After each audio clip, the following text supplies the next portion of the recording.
This is episode number 1 of the Bet the Farm podcast. I'm your host, Eric Pfeffer, a.k.a. The Sheep. I'm joined by the farmer, Jarrod Plotnick, Brandon the Pig Plotnick, and the milkman himself, Singa. What's going on, gentlemen?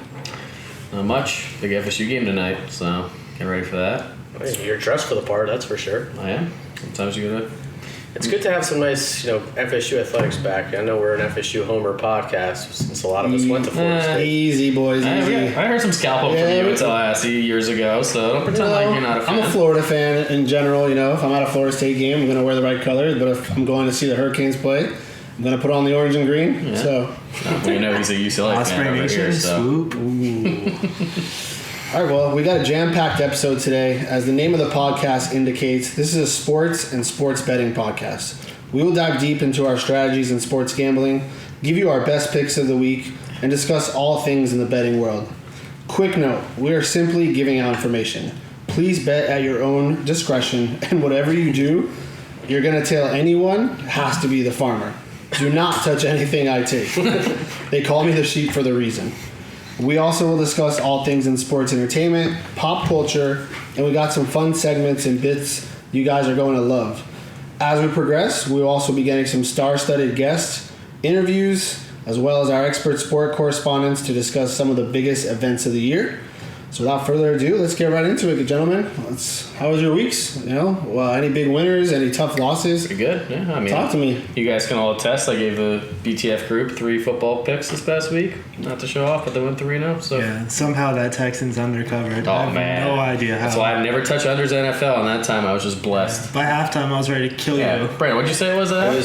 The over-under, I believe, was 51. I got it at 50 and a half. Yeah, I did as well. Yeah. It was 44 at halftime. It ended up 47. That's why you got to play all 60 minutes. Thank you to Deshaun Watson for fumbling the ball. Yeah, it was a big fumble down the stretch. You bum. Yeah. Oh, speaking of the big fumble down the stretch, let me tell you guys about how my week ended. So my big parlay, I usually do one crazy parlay of the week. I do it kind of like a 4 or 5 team teaser to try to throw some underdogs in there, get some value. This week I did a 5-team. I said teaser, I meant parlay. Actually, maybe I said parlay. In any case, I had Dolphins -10. That seemed pretty easy. Jags +10. They went to overtime, so that was pretty money. Browns money line, obviously looking good. Then I had the Colts -3, so that's why that Houston fumble saved my ass. Wow. So here's how my parlay came to fruition. At the very end, I had Jets money line as the 5th leg. So it was 20. It was a +7,100 parlay. So it ended up, just all full transparency, it was 20 to win $1,500. So I'm watching the Jets game, and it's 4th down. Oakland's driving. At the very end of the game, it's 4th down. They get a penalty, like defensive penalty, automatic 1st down. They stop them again on a 4th down. And then again, they get another penalty. So I'm like, I'm screwed. They get another stop on the goal line. They get the ball back. So I'm like, I thought I won the bet at that point. I look to my left, I look up, and the Colts are and Houston's driving. And I'm like, oh my god! Just when I thought I had it in the bag, the Colts are gonna ruin my day because I had a -3, and they were only up 3, and Houston was gonna go for it at the very end on the goal line. And Deshaun Watson fumbles that snap, and I'm celebrating. I just made $1,500 on a $20 bet. I look to my right, and I look up at the TV, and the Jets go 3 and out. I'm watching, and the worst defensive collapse of all time. The biggest heartbreak parlay I think I've ever lost in my career. That would have obviously made my week, but... Can you just go over what happened? Yeah. When you say defensive collapse, explain to people who may not have saw what that collapse entailed. So they got the ball back with, what was it, like 30 seconds? Yeah, something like that. Something like 30. I don't think they had any timeouts. Yeah, they're up 4, so they had to score a touchdown. Right. Oakland has the ball. I think they got a quick 1st down. They moved the ball a little bit. They're at midfield. Yeah. I think there's 13 seconds left with that single play specifically. There's 13 seconds left. They're at midfield, and I'm like, okay, they're either going to do a dink and dump and try to do some lateral play, backyard football, or they're going to throw a Hail Mary, and the defense is going to be sitting there. I look up. To my dismay, Derek Carr has all day, of course, even though they blitzed completely, the ball had to be 60 feet in the air. It looked like it was at the Eiffel Tower. It's like a rainbow. It's a beautiful ball. And all I see is Henry Ruggs by himself. just lands in his hands, and the biggest it dagger I've ever Kind of reminded felt in me my of when life. Tua came in for Jalen at halftime, and then in overtime he threw that ball to Devontae Smith, who I hope the Dolphins get, and he hit him in the end zone. It was like almost the identical play. But Yeah, so that's how Pig's Pig, yeah. parlay mishap came Brandon, to I fruition. got- The biggest dagger. Although I did go 25-9 in my player props on the 1 So o'clock. two things with that parlay, two lessons, right? Number one, never count your chips at the table. I know you're sitting there. This looks good. You're texting us in the chat. Come on, really? You send us a picture like this is gonna hit. Rule number one, you never count your chips on the two. Fair. it's fair. Rule number two, you never bet on the Jets money line. Plain and simple. But all in all, it was a great ticket. You had it in the bag. It was an Makes me sick. unreal. Makes me sick. It was just an unreal ending to the game. Yeah. Yeah, you learned That's your what I get for lesson. trusting Adam And Gase. I had a teaser with the Vikings money line and the Raiders money line, and Yeah. and I'm like rooting against myself for the Pig to win, and then of course like the one time I'm rooting against myself I win. Every other time I'm rooting for myself I lose. Number one rule is everyone knows in the Farmers Power Rankings, the Raiders are the most overrated team right now. in the they lost NFL, me money right? last So, week, or 2 I don't weeks mind Brandon's pick of throwing that in there and just say Hail Mary parlay. That's what I because- do. I go for the Hail Mary. Yeah. Pun intended, and that's what happens. I respect it. I'm gonna start doing that. So Sure. I mean, stay listen, tuned for those Sunday morning. do we really texts. think the Jets are going to go 0-16? You know, history says they might have to win one game, so it was worth the shot. If I had a chance at That's, Trevor Lawrence, and I it's would felt go. like a trap game. It just felt like the Jets at home. The Raiders they are off the schneid, 2 losses in a row, and I was like, it would seem like a bounce back game for them, but they were just looking so bad. I just thought that the Jets were in a good spot there, and they were the whole game. Hey, if you took them plus points, you didn't sweat a bit the entire Yeah, game. you were so. feeling good the whole time. Yeah, I think mine will probably be worse. I'm in a Survivor League. Pick one team. So about 740 people in there, $20 buy-in. So the way it works, you pick one team. They have to win, no spreads. They win, you move on. So I'm sitting here, I'm between the Seahawks, the Vikings, and the Raiders, right? And I'm sitting there, backup quarterback Giants. I take the Seahawks, and just like that, I'm out of the Survivor League. Oh God! Just heartbreaking. How did the Giants defense just make Russell Wilson look like he's never played football before? And it was like, I heard today that since week 7 he leads the league in turnovers. I don't understand how that's possible. To piggyback off your parlay, knee injury and you had the Jaguars were about to win. That would have knocked out half the field. The fucking Jets were about to win. That knocks out half the field. There would probably been 20 teams left, and it's a $10,000 prize pool. So that's the way I went out last week. yikes. Is that the one that the farmer's killing it in? No. I do like a pick 'em against the spread. That's different. Okay. He just takes one. Those were some of the heartbreaks of the week. But while we're speaking of heartbreaks, Yeah, guys. So we all talked about a little bit bets. Brandon mentioned a parlay. We had a couple single bets. I want to take you through some strategies of what we look for in picking winners. What we look for in games, teams, players, lines. We're gonna pass it over to the farmer. Now let's let him go first. So I'm gonna do mine a little different, and you'll see We'll why. pass it over to Brandon, the Pig Plonic. What do you got for us when you're looking at the board? What are you really looking for? Give the audience, an idea of what goes through your head. Sure. When you're, looking at the games, and how can you get that advantage? Yeah, so when it comes to strategy, there's basically 2 main things I'm looking for, although that's obviously got a big umbrella under it, and then a few different caveats that come with that. Now, just full, transparency, this is particularly for the main sports, so NBA, NFL, anything with real spreads, college football, college basketball, and even soccer. I only mention that because golf is probably my best sport, but this doesn't really equate. So the first thing I'm really looking for is what we call the CLV, closing line value. So really what that means is it's the value of the bet relative to where the line closes. So just to give an example for everybody at home, let's just say on Wednesday I take the Dolphins -3 and the line closes at -5. I gain 2 full points of value. Thus, if they win by 4, I win my bet, but anybody that took it -5 when the line closed, they lost their bet. So really what you're looking for is an edge at that point because you're trying to get it early because you know that money's going to be poured on that team and that the line's going to move against you. So you're trying to get an early advantage on that closing line. So it's interesting you say that, for people that are listening at home, especially with COVID going on in the NFL, there's a lot of injuries, you don't know who's playing.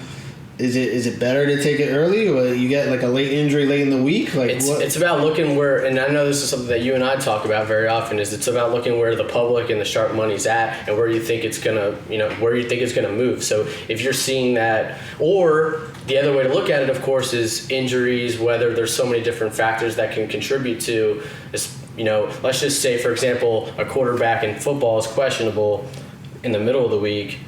On the other team, and I want to take that early, assuming that they may not play. You're trying to get yourself some, advantage on the line. So that's where you want to go all in, right? Take advantage, so then it gets ruled out late in the week. But and you also, have the just good interject quickly, that can happen in opposite, right? Correct. There can be a time where you see a team that you love, but you know that the public is just going to be on that other side. So you're going to wait, and you're going to keep waiting until Sunday right before kickoff because you want that line to keep moving in your direction, right? So you have to know like whether or not you like a side, when you want to take it early or when it's better to just wait until later on. Now that we got the farmer chiming in, you do hold the best record here on the podcast. Your numbers speak volumes.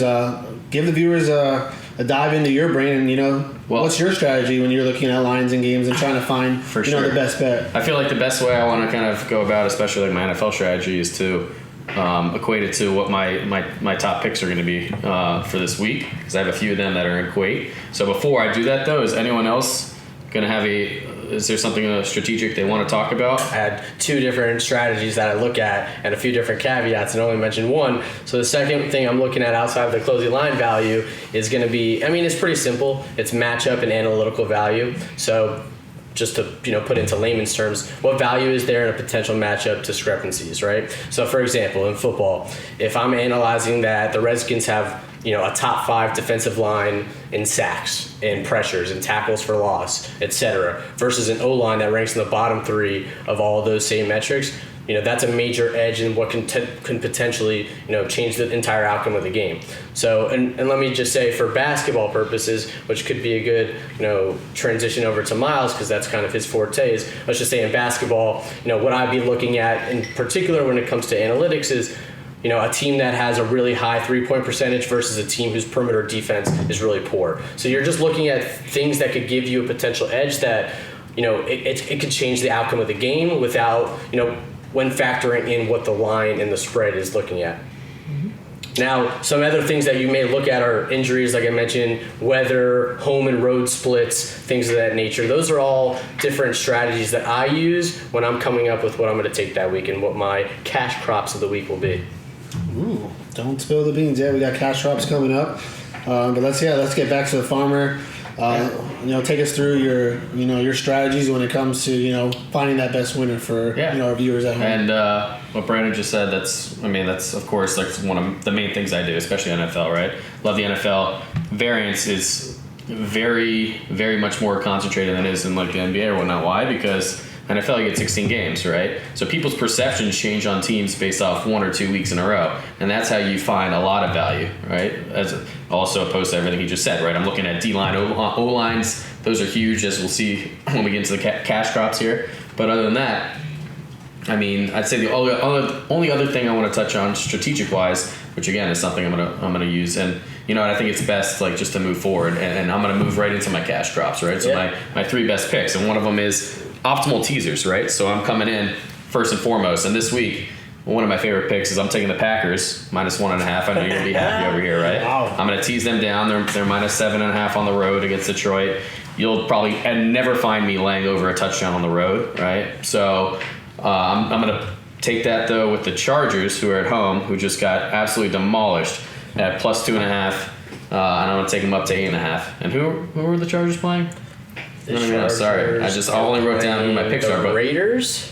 No, Raiders are. They're playing the Falcons. I think. Yeah. Okay, so the Falcons are minus. Right. Yeah. So point being though, when I get into optimal teasers, right, you only find me getting a teaser going through key numbers, right? And the 2 keyest numbers in the NFL are 3 and 7, right? So when you have a team that's +2.5 at home, like the Chargers are, not very often do you see them losing by 1 or 2 points, right? So taking those points, it's not that much value, right? But you see like about 10% of the time games end on a 3, right? And then a lot of times 6 and 7, 6 even more so since they moved the extra points back, have become more of a key number as well. Yep. So teasers it's an optimal strategy. You'll see for me, only time I'll take them though is through those key numbers of 7 and 3. So you got the Packers at 7.5. I'm taking them down to 1.5. Essentially, just need them to win. Same Chargers the other way around, right? You saw the Chargers this week.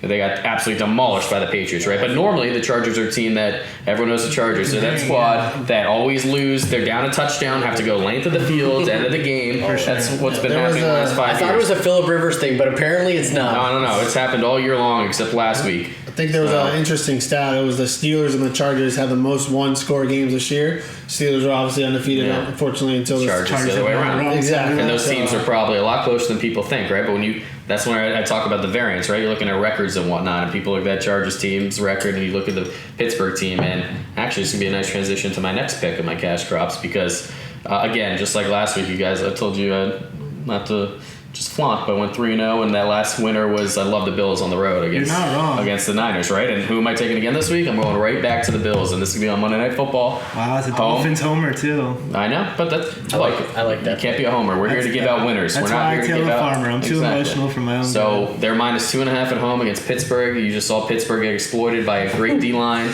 You saw Washington just, and I can hear some giggling over here. I'm assuming someone's on the same pick as me. I think, but It's really funny. I have to interject because one of my cash crops of the week, and I'll let you get to your third one, but I have to just at least talk about it right now, is it was Packers minus 1.5 in a teaser with the Bills and Steelers under of 52.5. Now, all right. I'm going to get to my reasoning, but the reason being was that the weather actually, and I don't know if you know this, and it may actually help you when it comes to your pick, is weather projecting for 30 degrees and a 50% chance of rain at night with 20-mile-per-hour winds. Ooh, of course. So something I was looking at in Buffalo that night, and that's why I wanted to tease the under a little bit. Also, Steelers D, self-explanatory, number 1 D in the NFL, haven't given up more than 25 points to an opponent since week 4. Bills D's been a little bit shaky this week. Steelers offense simply isn't very efficient. Their run game is non-existent. So those, and obviously with Green Bay, what it came down to for me was, and just some numbers to throw at you. Rodgers 45-26 against the spread against divisional opponents. So they're playing Detroit this week. So that's 45-6. 45-26, which is 63%. As you know, as your host and a Homer Packer fan, one of the toughest games for Aaron Rodgers against the spread has always been against Detroit. He has not covered in Detroit for the last, I would say, 5 years that I can remember. It's been one-score games. You know, the Hail Mary a few years ago, last year, it took a major comeback. It's just one place he struggles to cover the spread, but it's a great pick by the farmer to tase that down because he doesn't lose to the Lions. That's what I was getting at, was that although he has really good against the spread percentage, 7.5 was just a tough number to bite on. So it was such an easy key number to tease down, just like you mentioned. And that's what this podcast is all about. We're trying to help you guys out. Those are 2 great analytical picks to get that number down. Those seems like great winning tickets. But no, let's also get back to it. You have one more cash crop winner to give out to the crowd. But just to finish the Bills' handicap itself, right, is that, and to your point as well, which is you're going to make even better, is seeing the Steelers a lot recently, like you said, they can't run the ball, right? So what they're doing is they're been airing it out 50 times a game. But what are the Bills really good at? And this is where we talk about our spots. They've been not good against the run this year, but they've been great against ever since Tre'Davious White came back from injury. Yeah. They locked down the pass. Yeah. So you want the Steelers just to if they're going to go in shotgun and try to throw the ball on 20-mile-per-hour winds 50 times against that Bills stout secondary, good luck. So I'm on the Bills again. And the third and last, honestly, it's kind of a combo, but it's going to go back into my last segment, right? I want to talk about the spots, right? So spots again, and this may seem a little homerish, but you know me right now is what we're talking about, as you're going to find out a little later before shadowing. But I love the Dolphins this week +7 at home, right? And it goes into effect. It's the same thing. It's a Chiefs team. I think I might have saw 7.5. Yeah, no, it's 7 right now. But either way, it's you got a Chiefs team who right now you can tell they're high and mighty. They're already ready for the playoffs. They're looking forward to it. But they're a team that likes to drop back, throw the football. And you're going against a Dolphins team that's been one of the best against the pass all year. They have Xavier Howard's arguably the best corner in the league. Byron Jones is the highest paid corner in the league. It's been great. You have the two of them on opposite corners. You're giving me 7 points. Everyone right now has been chastising Tua, thinking that he's just not that good of a quarterback. He's been I think his passer rating is like 99.5, and he's just doing what has to get done. Like there's been games where the defense is dominating and he knows he's winning and he's just playing winning football. Everyone's like, oh, but Tua doesn't look good. Well, how about you wait for a game like this where he has to play well, or against against Denver or Arizona where he had to throw the ball and they won in a shootout, right? So you look forward to those things. And one thing to note, Tyreek did not practice today with an illness listed as questionable at the moment. Okay. That's not good. Fantasy football champion. God. Fantasy football first round. I got Tyreek Hill. Guess what? Good. It's all about the Dolphins +7 right now. And we're gonna also compare it. Like it's a 50-50 pick. Because the other pick I want to touch on that I like a lot is going back to and it's ugly, but it's the Jets +13.5 on the road at Seattle, right? And you won't find me taking that one. It's fair, but again, it's my point of NFL spots, right? Seattle has had the worst secondary this year, and that's it shouldn't be a surprise to anyone. And I think that the Jets have a very underrated quarterback and receiving core. You got Crowder, you got Perriman, you got Mims, who's really broken out. And I think Darnold. I think any team that would, let's say they get the first pick overall and they get Lawrence, any team that trades for him and has a good core around them is going to make out like a bandit. I think he's a better quarterback than people think. He's in a situation that just sucks for him, and there's not much he can do. So I think he can go. They can go to Seattle right now. They can put up 21 points if Russell Wilson put up 35, or +13.5 is going to be good. So those are my picks. This could be his last year in New York. Yeah. I mean, there's a good stat. We talk about finding the right number, finding the right percentages. NFL teams that are usually double-digit favorites and above. I mean, the number for them to cover is very, very low. Yeah. So you're on the right side of the statistical point, so that's a good edge too. And so you think the Dolphins are a good team to tease then this week with something else? No. Myles, did you not listen to my second? No, I did, but I'm asking you because it's +7. If you can get them to +13, that's pretty point comfortable. Is when it's over 7, it's only in the essence of taking it down to being key number, almost being -1 or -1.5, right? That's a key number that way. Because you're actually losing a key number at 13. There's not a key number whatsoever. So 7's still a key number to take straight up. Is my point. Like you're still taking the Dolphins straight up at 7. Why would you want to tease that to? Because Mahomes can come in and drop 5 touchdowns. That's a good point. Value-wise, it's not the smartest of plays. Is my point. That's all. Okay. All right, Milkman. Do you have any cash crop picks for this weekend for the crowd? Or so I would like to take it kind of easy this week. I have one. The NBA obviously starts next week, and that's ASMR just like some of those. So anyway, before I was cut off, the NBA starts next week, and that's more my forte. As far as locks this week, I have one that I like in college. Georgia, Missouri. I like the over 53.5. Both teams have put up big numbers on offense this year so far, and their defenses haven't really shut anybody out or even come close to it. So that's one that I'm kind of in on. But as far as anything more than that, I'm going to wait till next week when the NBA kicks off and go crazy with that. And know your role. Shut your mouth, basically. Yeah, exactly. Well, the sheep's gonna. First impressions are everything. Yeah, it's an important pick. You're giving somebody a pick at home. It's your first one. Yeah. It's gonna be a lot of you win, they're gonna follow. You lose, they might ride you off. So start off on the right foot. Yeah, the right ball, as we would say. I'm just the host.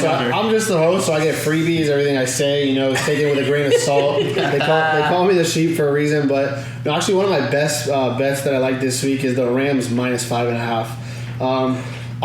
The way I look for strategies, I'm a big eye test guy, right? I like going off the week before, right? So you look at a team of the Patriots, 35-0 or 42-0. It's the Chargers. 45-0. 45-0. So a lot of the average Joes, the public, they're going to be looking at that and be like, wow, like they just had one of their best games this season. They're at 500. It's the New England Patriots. You're getting 5.5 points on a Thursday night against the Rams.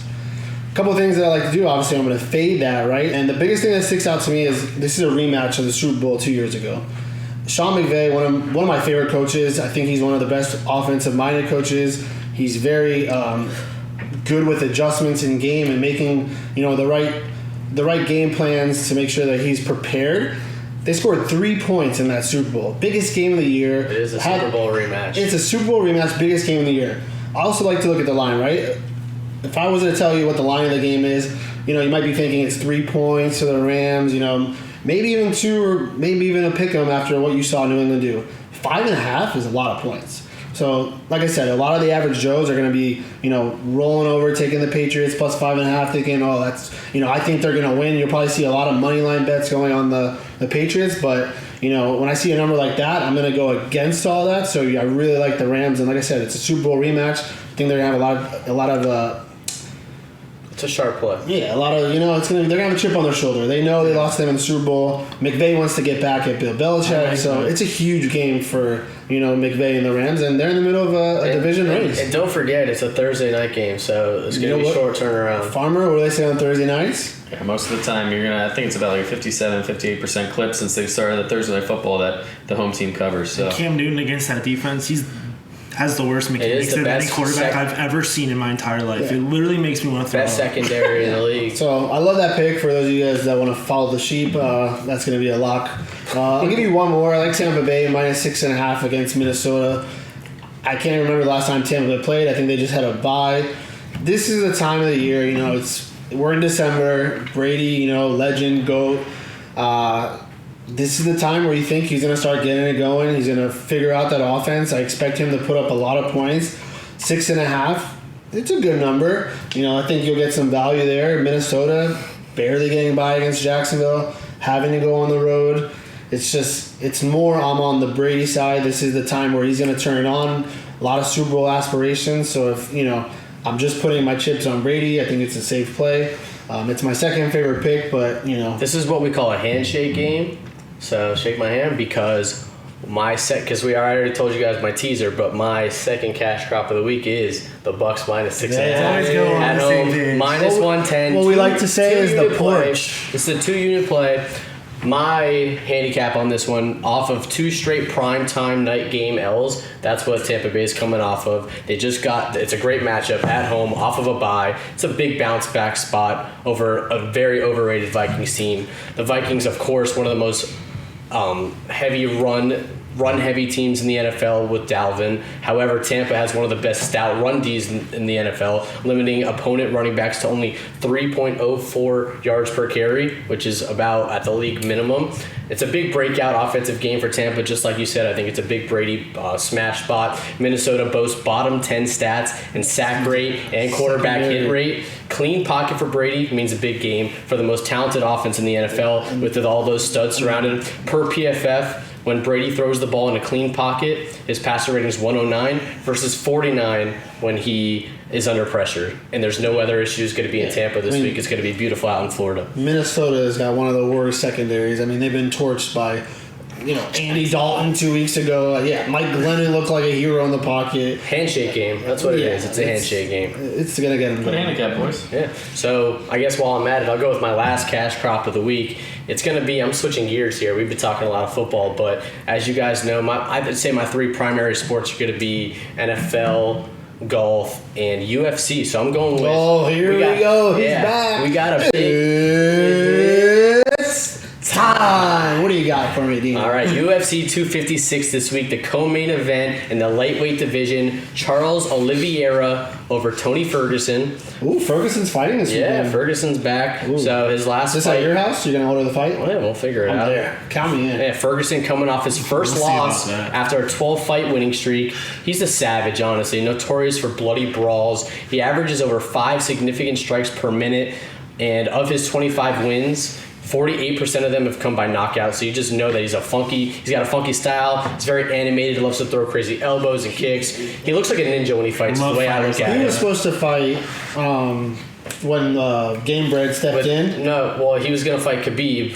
a bunch of different times, and it's never happened. It's the biggest cursed fight in the history of the UFC. But he's coming off a loss to Justin Gaethje, and it was a blood battle at UFC 249 back in March. Tony's style is just to overwhelm you with volume and tire you out so he can finish you later. But his weakness is fighting guys with speed, and Gaethje was just too fast for him, so he kept getting clipped consistently. Meanwhile, on the other side, Oliveira, coming off a 7-fight win streak, hottest fighter in the division. He hasn't lost a fight since 2017.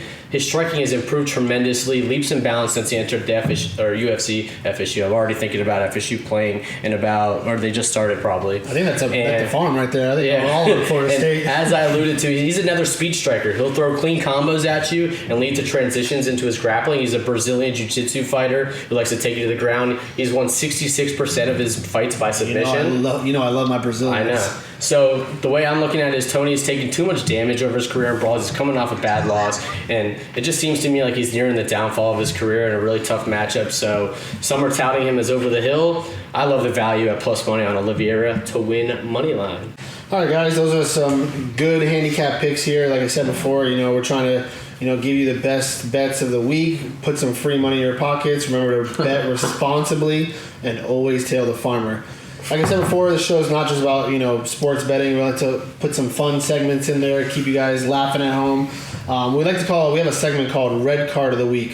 What that is, for you soccer fans out there, when you get a red card, you get ejected. So it's basically, a moment or a funny clip or a bad beat, whatever it is that, just like why did that happen? What were you thinking? So we're going to bring it over to the Pig. He's going to give you his red card of the week. Pig, what you got? Yeah, I made it simple for everybody.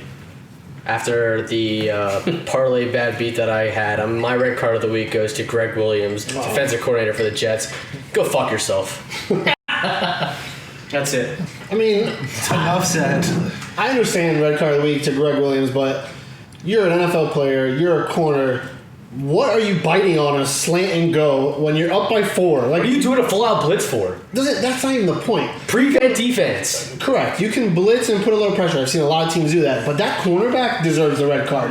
What are you biting on a slant for a 15-yard pass? He's a rookie. Give him a little slack. If you're the coach, you know that you got a rookie sitting on an island by himself. What are you doing? Fuck you, Greg Williams. You always Fuck blame yourself. Well, that's a great red card. Farmer, we're going to bring it over to you. What's your red card of the week? That's great, and mine's the Jets as well, but in a different frame of view, right? Mine goes to the Jets organization. Red card of the week for firing Greg Williams. You have to lose every game for this season, and you're going to go out and fire a defensive coordinator that did that.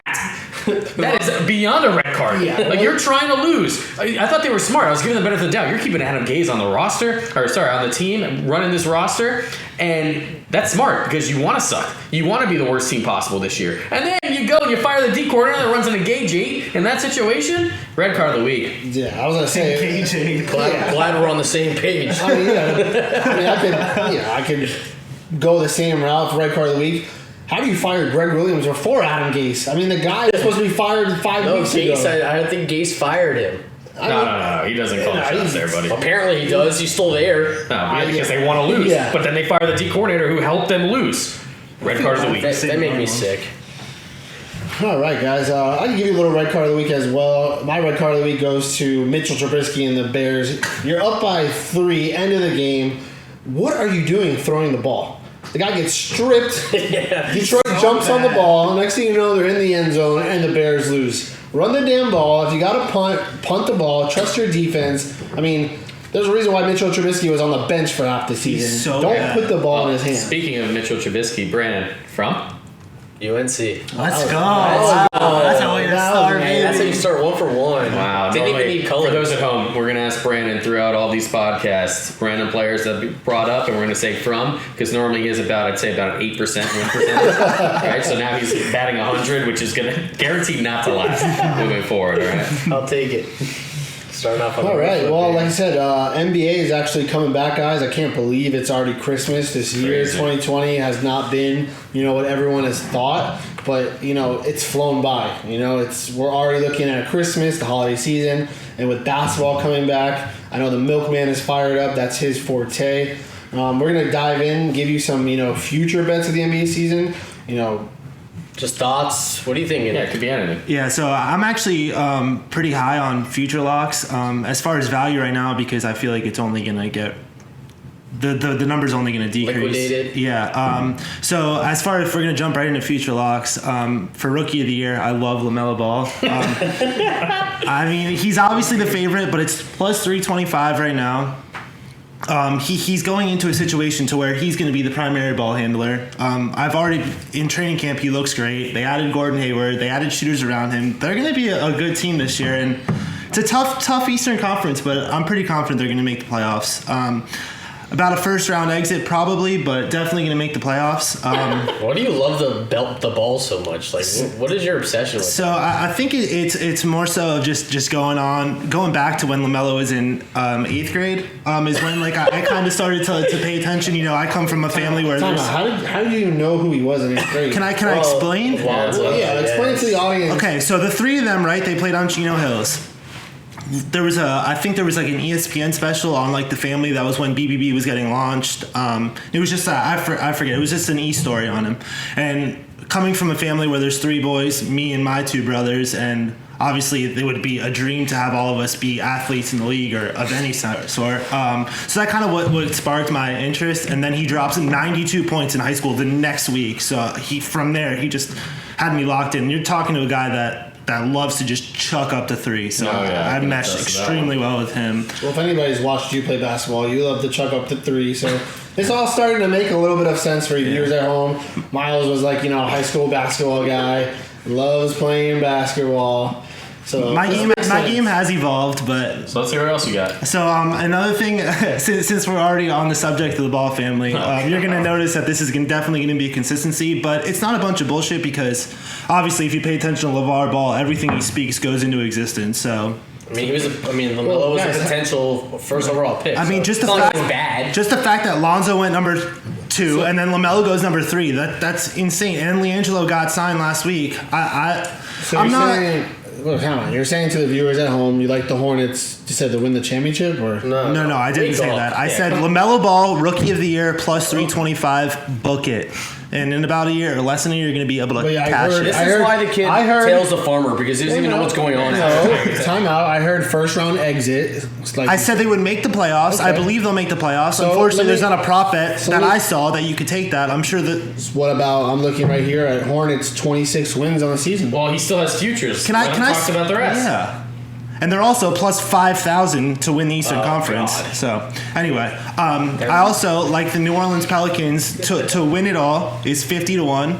This is obviously a stretch, but the Pelicans are extremely underrated. I don't know if people are realizing they just added one of the strongest big men in the league in Steven Adams. Can I ask you a question first? Wait. Who else is on the Pelicans? Lonzo Ball, baby. Steven Adams from That's not a question for you. No, New Zealand.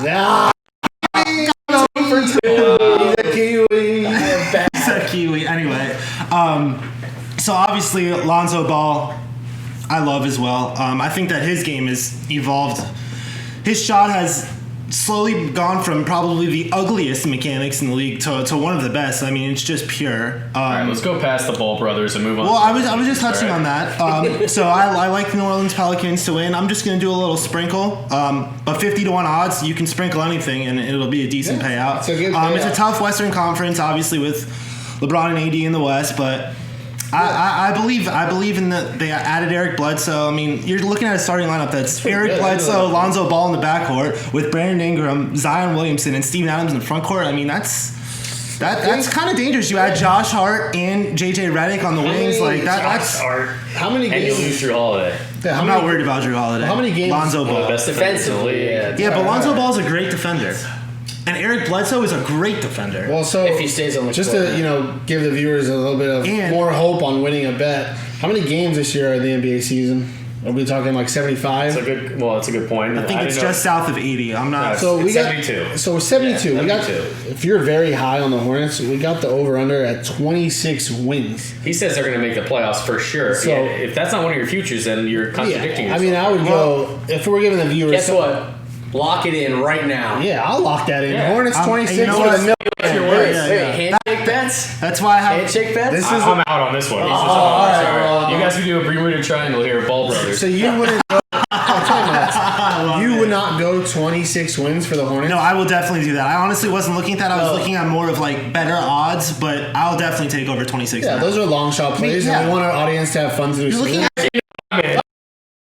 Handshake bets. Let's go. This is called, when we all agree on something, we call it bet the There we go. But you know what? Only reason I was on it, I remember the front court where they have PJ Washington from Kentucky? Kansas? Florida State, I guess.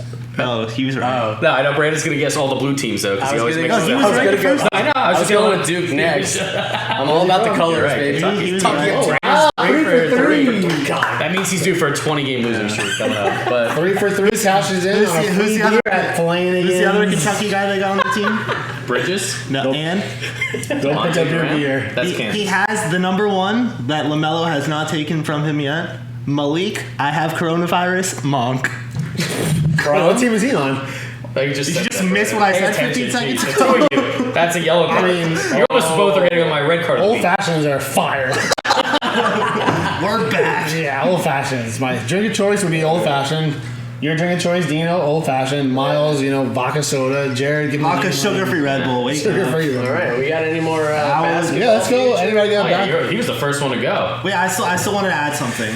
Let me make it quick. If it's something Well, about so- Angelo, you're done. So I want the viewers to listen to Yes, this. give the okay? audience something Listen. that's attainable. We're trying to make them money. We're not trying for long shots. So Christmas Day, right? Responsibly. We have the Pelicans and the Heat tipping off at noon. First game of the season. Do not listen to what I say because I'm so torn on that game. If the Pelicans or the Hornets ever play each other or the Heat, do not listen to me. And that's all I have to say. Oh, I thought you were actually going to give a pick. Okay, that's fair. All right, Speaking guys. of that, I just think this will be a nice transition to me, right? And Farmer's the turn. first future I'm going to give you for the NBA season, and like I told you, there's only one thing I love more than my teams down in South Florida, and that's cheddar, right? And how am I going to get that cheddar? I'm betting the Heat under 44.5 wins this season. Under? Yes, under.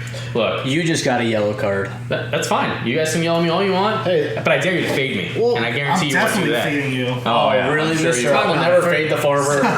For those at home, he's a huge Miami Heat fan. Yeah. The fact that he's being honest and open just shows you what we're all about. We're trying to make you money. So the fact that he's putting his fanhood away from I that respect it. and giving you an under, now you got to explain yourself. Yeah, I gotta listen. We gotta hear this. Please, this may take 5 minutes then, because I got reasoning after reasoning, right? And again, as you alluded to about 5 minutes ago, 72 game season, right? Right. So, I mean, I don't think I'm a mathematician, but that means that if they go 44 and 28, yeah, 44 and 28, which is a fantastic record, would probably put them top 2, top 3 in the East. That's fair. And that's a cash for the under, right? Yeah. This team, there's not been many changes, right? I mean, you had Archie Bradley, you had Archie. Precious. Archie I'm Bradley. gonna call him that all the time. You guys know I'm a baseball guy at heart, right? So Archie Bradley. Marlins should have signed him, by the way. We needed a closer, but moving on. Yeah, you had Precious. I'm not even gonna pronounce his last name. Achua. Yeah, whatever. Okay. Yeah. Pretend you're Bless sneezing. you.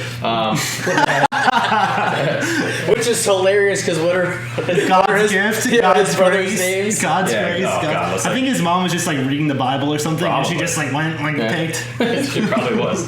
But other than that, though, what's his name that I'm blanking on? The guy that we got last, Mo Harkless, right? You had him.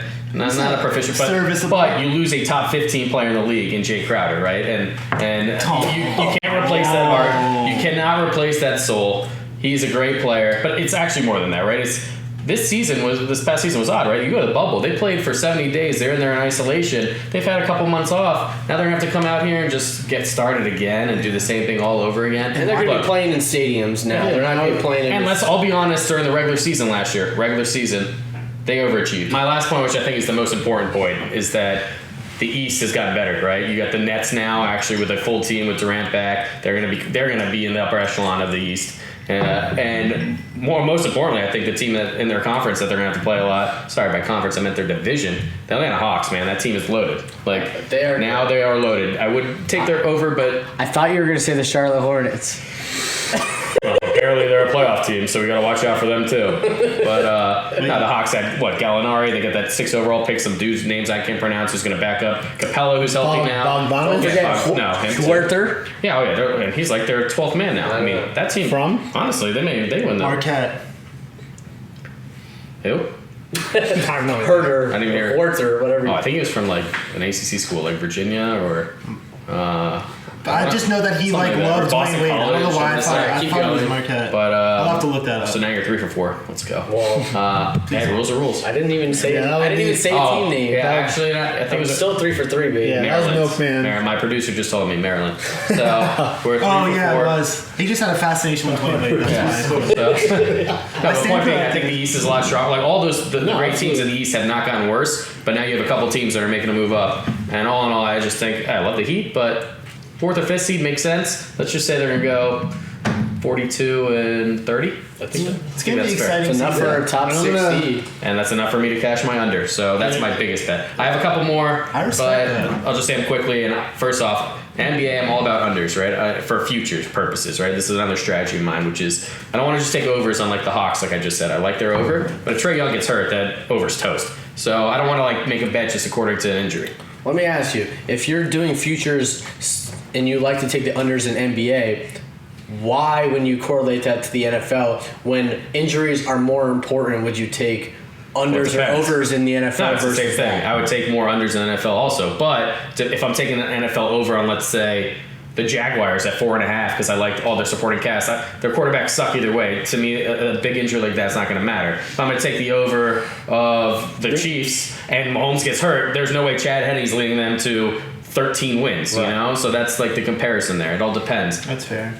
But either so that's why on the same kind of wavelength. Yeah, but same as the East, I think the West is even more talented now. And I'm going to take the unders also on the Jazz and on the Nuggets. Think for this because they're really high. It's like 45 and 42.5. Love and Nuggets under. Yeah, for the same reasons. Those teams, don't get me wrong, they're great, overachieved. But how much better they're going to be? How much better are they going to go up that totem pole in the West? I just don't see it happening with the Suns. The Suns to me are just like the Hawks growing up, and I would just argue, because you've said it twice now, that they overachieved, but I didn't feel like the Heat overachieved during the regular season, and I didn't feel like the Nuggets overachieved in the regular season. It was in the playoffs when the Nuggets knocked off the Clippers down 3-1, and the Heat just dominating in the playoffs. Like, Reason I yes, disagree. they overachieved at that time, but in the regular season, it's a different ballgame. I think the one part of the inconsistency, especially with the Heat, right, is and that's like my big future that I like. But in that essence, is they were a team that just wasn't as good on the road, right? Their regular season schedule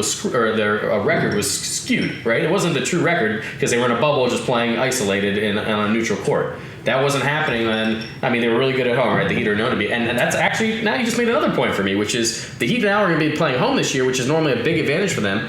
And There's no saying that there's going to be fans anywhere at this point. That's my point, though. So the point is, though, at home they're normally electric because the crowd there is The great. Heat had one of the and best they're not going to have home that records this year. So now, yeah, even honestly, I'm making this now a 3-unit banger. It was 2 units. Whoa, now you just brought that up. So I would shake her hand, but it's not going to happen. All right, well, Sheep's got something for you. Remember, I'm the host. Don't tail me. This is all it's all for public entertainment, but I am going to piggyback off the farmer. I like your strategy. Did you say piggy? I'm going to piggyback off the farmer. Yeah, like when you're looking at futures, you know, you're looking for a high number and a team that the public thinks they're going to be very successul. I like to go against that. I'm going to go with the Brooklyn Nets. It's 46 wins in the over-under. First of all, Kyrie Irving and Kevin Durant have not played one game together. They also haven't shown that they could stay on the floor for a full season. That's a fact. And you know what you just said, right? When you go Mahomes, you're betting on that over because you think they're going to be on the floor the whole time. So not only is the chemistry not there with the Nets, but also show me that you can play a full season. So like you said before, 45 wins, 44 wins is going to get you top 3 seed in the East. All right. And So- a first-year head coach in Steve Nash. Another great reason. And So let me say one other thing. One of the main things that the NBA tried to do this year was to dictate the schedule based off of where you are located. Basically, if you're in the Southeast, you're going to probably play a lot more. So if you're playing in the East, you're going to play a lot more teams in the East than you will play against the West. The East is, I think, probably the more loaded conference this There's year. a ton of back-to-back. So they're going to beat each other up, is my point. maybe you should follow the Sheep, guys. I'm giving you some good knowledge right now. that's why I took the Heat under. Yeah, 46 is a lot in a 70. Nets under, Nets under. handshake bet. Handshake? What about the Heat? I'm in on the Heat. I'm out on handshake. On the Heat, baby. We're not betting the farm on this one. I'm out on the Heat. All right, well, Sad. I think that it's a young team and they're only going to get better. Is that something you can parlay? no. Can't Depends follow what book you're talking about. We do not have any affiliation No. with the DraftKings Sportsbook, so we will not talk about it. But we do have affiliation with Bovada.lv. If you're a Bitcoin holder, make sure you make a deposit. They'll give you 50% off. So why your Bitcoin there? Yeah. All right, well, those are all the picks here for NBA futures. We're going to wrap things up here pretty shortly. We're going to give you like miscellaneous bets, anything, you know. I know we talked a lot about the NFL. We talked a lot about the NBA. But if there's any other bets here coming up, college basketball's back. You know, we have NFL is getting tight. I know we talk about a lot of the NFL, but any other miscellaneous bets, Champions League just, you know, is going to the knockout stages. It's Premier League. So I'm going to pass it over to the pig. Any miscellaneous bets before you know, head out to give the viewers one last crack at getting their bookie? Yeah, so I was looking at some futures, and I'm only mentioning futures because it's already live in the season, but the Premier League, as you already mentioned, the Tottenham Hotspurs at the top of the table.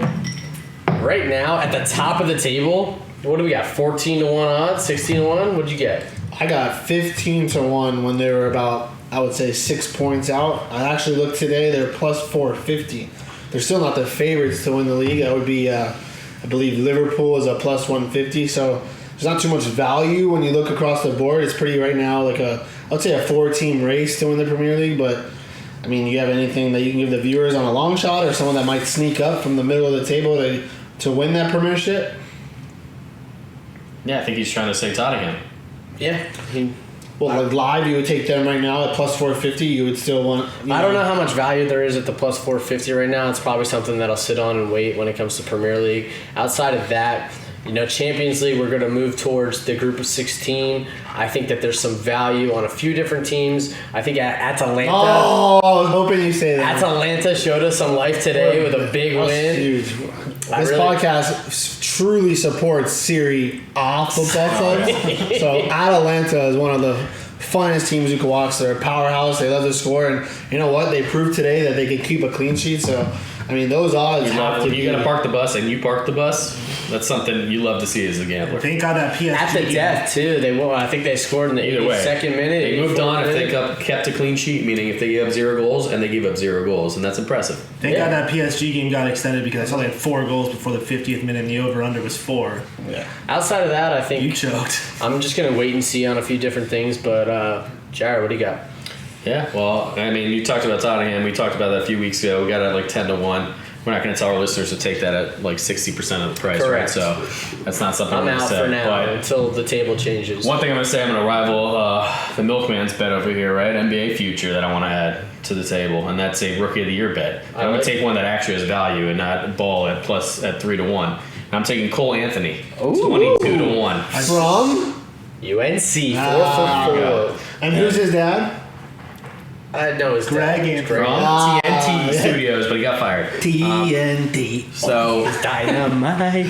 no, but the fit couldn't be better. And like you said, he went to UNC, and at UNC, the rest of his team is awful. I couldn't disagree more. I know you love can't Cole because you Anthony. understand value, right? And he goes to a Magic team that what do they lack? Backcourt scoring. Markelle Fultz. Oh yeah, great scorer. Yeah, exactly. I'm joking. Yeah. So he went into the picture perfect spot. He comes in there. The Magic are going to have to score points. They're not good defensively. I could see him going in there averaging 20 points a game and becoming. Wow, really? Everyone forgets that he was a top 5 prospect. Everyone forgets that he was a top 5 prospect last year, but because his UNC supporting cast sucked and he battled injuries, that he had to shoot all the time and shot only 35%, and everyone thinks he stinks. No, you get him in an environment with Vucevic, with players like Fournier who can shoot the ball around him. He's going to become a full player and a complete player, and I think at 22-1, I mean, this is like the weakest rookie class you're ever going to see. So you give me a chance for a guy to come out here and dominate at that price? I'm in. I just think it's so obvious that LaMelo Ball is going to win Rookie of the Year that I understand what you're saying, but I wouldn't do any more than a sprinkle on that because I think that's such a. But you think it's so obvious because you're so biased, No, right? I'm not. No, you are. It's very easy to recognize when you have someone who's a 6'8" guard who's going to have full control over an offense, who can shoot, who can pass, who can do everything to make a team better. He's not going to have full so control obvious. over the offense. Yes, he is. No, he's not. He's not even going to start. I'll see you next week. Rozier and Graham are going to start in the backcourt. Are you out of your Ball's mind? coming off the bench. How much you want to bet on this? We can make a bet the farm first wager on this podcast. Stay right tuned now for those that odds. he's not going to. I guarantee you, he does not start. First game of the season. What odds would you give him? I mean, I would just do a straight up. Yeah, bet. me too. I would. And it would be- Straight up? An old-fashioned Yeah, pick'em. this is the easiest bet of my life. What do you- He thinks that Ball is going to start over Wait, is Graham or Rozier. Is it starting game 1 or is it starting more games than not starting for the season? I mean, Because I feel that's extremely I comfortable. would say game 1 because I'm telling you he's not going to start, and injuries can happen, right? Rozier can get hurt for the year, and then I lose the bet. So why would I want to do that? All right, let's do. All right, we'll figure that out later. Well, that's something for you viewers to look at. A little friendly wagering. We did mention a lot of cash crop picks. We're going to keep track of our own picks. You don't have to do that at home. We're going to have a little leaderboard. Right now, we got myself, the sheep, in with the Rams minus 5.5 and the Bucks minus 6.5. We got the Farmers teaser. It was Green Bay minus 1.5 and LAC, which is the Chargers, plus, was it 8.5? Yeah. And then you also gave us one more Oh, I gave the Bills also minus 2.5. on the Bills And minus then I guess 2.5. I officially have to make a call, right? I said the Chiefs and the Dolphins, or sorry, I said the Jets Well, and the let's go Dolphins. And just because you guys both were more grossed out, by the Jets pick, I'm going to take the Jets. You're going to take the Jets I plus like the 13. grosser picks, yeah. I love the thought. All right, well, 13.5. Fuck Greg Williams. and then we're going to go with the pig, Brandon Plotnick. We got you locked in on a teaser as well with... Bucks 6.5 and the under. Bucks 6.5 straight up with you. That was a Okay. handshake bet. Packers -1.5 teased with the Bills and Steelers under, and Charles Oliveira in the Ooh, a UFC. little UFC. And then Is that just a straight up win for that one? Yeah, he's plus 140. It's and good. Milkman, what did you have to give to the audience? I have the over in the Georgia-Missouri game, 53.5. That's for football. All right. Well, we will tally points, but we also keep win percentages. So, good thing for the Milkman is if he hits that, it'll be at 100%. It's going to make it a little bit tougher for the pig, farmer, and sheep to get ahead of him. But yeah, we're going to be keeping track of all our picks. We hope you loved our first episode. Main point is we want to make sure we're giving you good knowledge and giving you an edge against your bookies. This is just episode 1. Next week, we are going to look forward to some fun interviews. We got some good sponsors coming in from Flanagan's. We have Matt Lawson. He's going to be giving you a Flanny's food review. We got a great NFL slate this week. We got some big games. We got, what's the biggest game of the week here? I choked. Sorry, we can edit it. Here, go back. No, just stop. I'll cut it out.